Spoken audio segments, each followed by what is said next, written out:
Assalamualaikum dan salam sejahtera. Buletin awal ini dimulakan dengan perkembangan sidang Parlimen. Isu tarif air antara perkara yang mendominasi sidang Dewan Rakyat hari ini pada sesi soal jawab menteri dan jawab lisan. Kita mahu terus saja bersama rakan setugas yang membuat liputan perkembangan hari ini di Dewan Rakyat, Umar Vati Ramayah. Umar, silakan.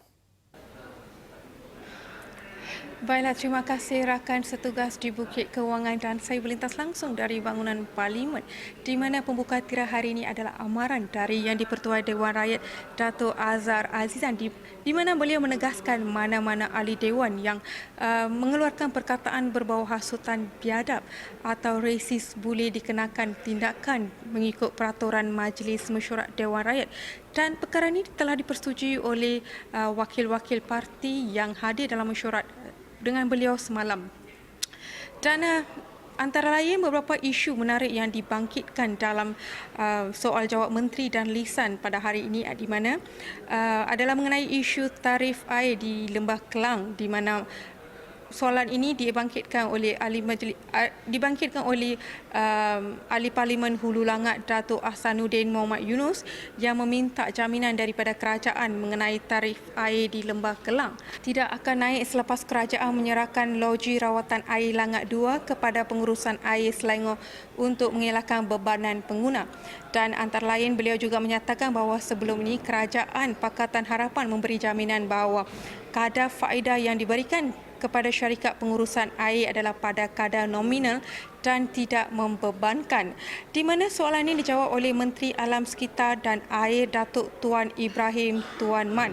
Di mana di sini beliau menyatakan beberapa perkara. Dan tentunya beliau berkongsi berita baik di mana beliau memberi jaminan bahawa kerajaan tidak akan menaikkan tarif air. Dan keduanya beliau juga memberitahu bahawa kerajaan akan terus menanggung kos bebanan rakyat dengan pelbagai tawaran. Kita dengarkan dulu petikan daripada jaminan beliau sebentar tadi. Projek Langat 2 kelak akan diserahkan kepada pengurusan air Selangor Sdn Bhd ataupun air Selangor berdasarkan perjanjian penstrukturan semula industri bekalan air Selangor yang ditandatangani pada tahun 2014. Air Selangor dijangka membayar balik sewa pajakan berjumlah 232 juta setahun kepada PAAP selama 45 tahun. Kadar sewa pajakan ini adalah lebih rendah kalau kita bandingkan dengan kadar komersial yang lain, kerana pinjaman PAAP ialah pinjaman yang dijamin oleh Kerajaan Persekutuan. Tuan di-Pertua, sebagaimana pelaksanaan projek-projek lain, peruntukan ke atas projek ini akan diterjemahkan dalam bentuk tarif yang bersesuaian dan bagi memastikan air Selangor mampu membayar sewa pajakan kepada PAAP. Ini merangkumi kos keseluruhan pembangunan projek dan kos operasi air dan kos operasi loji yang meliputi kos rawatan, agihan, perkhidmatan pelanggan dan pentadbiran.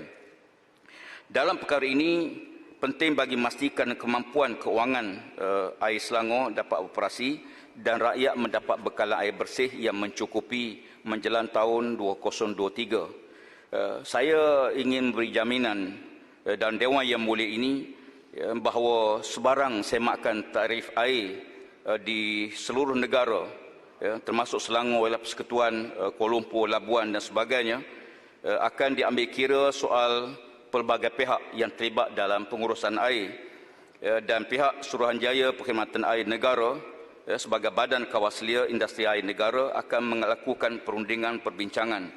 Walau bagaimanapun, saya ingin tegaskan bahawa dalam situasi rakyat berdepan dengan bebanan ekonomi yang teruk, pandemik COVID-19 yang masih belum selesai, tekanan bebanan hidup, saya ingin beri jaminan Dewan Mulia ini, kerajaan tidak akan menaikkan tarif air dalam situasi rakyat masih terbeban ini.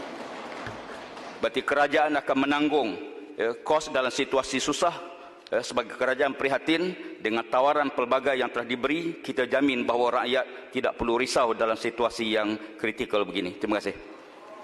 Baiklah, itu tadi apa yang dikatakan oleh Menteri Alam Sekitar dan Air, dan pastinya beberapa isu lain terus mendominasikan sidang Parlimen hari ini, termasuk penangguhan pembayaran balik, di mana soalan tambahan ini dibangkitkan oleh ahli Parlimen Pontian Datuk Seri Ahmad Mazlan. Beliau juga bertanya sama ada kerajaan akan kerajaan akan meneruskan inisiatif itu atau sebaliknya. Dan kita dengarkan apa yang dikatakan oleh Menteri Kewangan Tengku Datuk Seri Zafrul Tengku Abdul Aziz. Silakan. Terima kasih Yang Berhormat Pontian. Penangguhan pembayaran balik ini, moratorium ni adalah untuk 6 bulan sehinggalah bulan September 2020. Jumlahnya yang diperuntukkan ialah lebih kurang 100 bilion ringgit. Moratorium ni seperti saya sebut berakhir pada akhir bulan September dengan pembukaan ekonomi pada 4 bulan Mei. Rakyat dan perniagaan juga mula menjana pendapatan dan ada yang sudah boleh membayar semula pinjaman.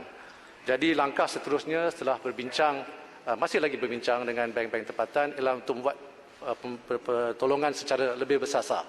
Ya. Satu contoh atau ialah memanjangkan tempoh bayaran sekaligus mengurangkan ansuran bulanan. Satu lagi contoh ialah mengubah terma dan syarat serta mengurangkan kadar faedah, memberi pelepasan juga lain sehingga peminjam stabil.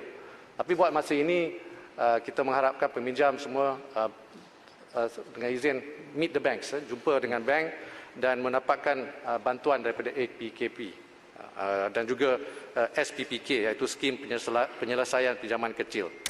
Itu tadi apa yang dikatakan oleh Menteri Kewangan dan antara lain isu yang menjadi fokus hari ini adalah mengenai kempen penganjuran jualan Malaysia dan belilah barangan buatan Malaysia.